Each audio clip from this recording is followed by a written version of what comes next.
नीट परीक्षेचा गोंधळ, पेट्रोल डिझेलची दरवाढ, कांद्याला हमीभाव या सगळ्या बाबतीमध्ये आम्ही आज कलेक्टर साहेबांना निवेदन दिलेलं आहे। आज देशामध्ये नीटच्या बाबतीमध्ये जो हाहाकार आणि जो गोंधळ उडालेला आहे, आज पूर्ण देशातले विद्यार्थी, पूर्ण भारतातले विद्यार्थी असतील, नीट परीक्षेच्या बाबतीमध्ये जो पेपरफुटीचं प्रकरण झालेलं आहे, ते पेपरफुटीचं प्रकरणाचं मूळ हे महाराष्ट्रात आहे आणि महाराष्ट्रात आहे आणि हे भाजप धार्जिणे लोक, हे क्लासेसवाले, आता हे मोठेगावकर असतील, याला सहकार्य करणारे कुलकर्णी असतील, त्या बाकी सर्व जे लोक आहेत ते भाजप धार्जिणे लोक, या लोकांनी पेपर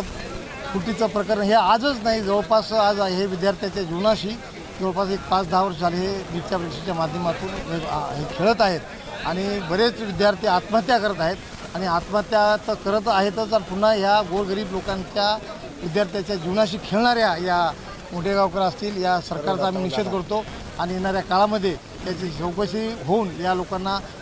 त्यांचे क्लासेस तर बंद करावेच, यांच्या पूर्ण ज्यांनी अब्जो करोडो रुपयाच्या जे प्रॉपर्ट्या जमा केल्या त्या प्रॉपर्ट्यासुद्धा सरकारनं गव्हर्नमेंटनं जमा कराव्यात, त्याच्यावर बुलडोझर फिरवावे, त्याचे क्लासेस बंद करावे, तर येणाऱ्या काळामध्ये या लोकांना अटक करावी, यासाठी मग आम्ही याच्या येणाऱ्या काळामध्ये आंदोलन करणार आहोत, त्यासाठी आज आम्ही निवेदन दिलेलं आहे। तसेच पेट्रोलचं आणि डिझेलचे दरवाढ झालेली,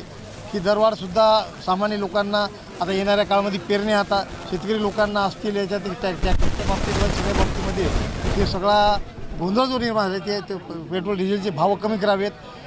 मध्यंतरी निवडणुका 5 राज्याच्या निवडणुका होत्या, तोपर्यंत मोदी सरकारनं दरवाढ केलेली नाही आणि निवडणुका झाल्या की दरवाढ केली, याचा अर्थच असा आहे की सरकार सर्वसामान्य जनतेशी आणि शेतकऱ्याशी सगळ्याशी त्याच्या भावनाशी खेळत आहे आणि या सरकारचा आम्ही निषेध करतो।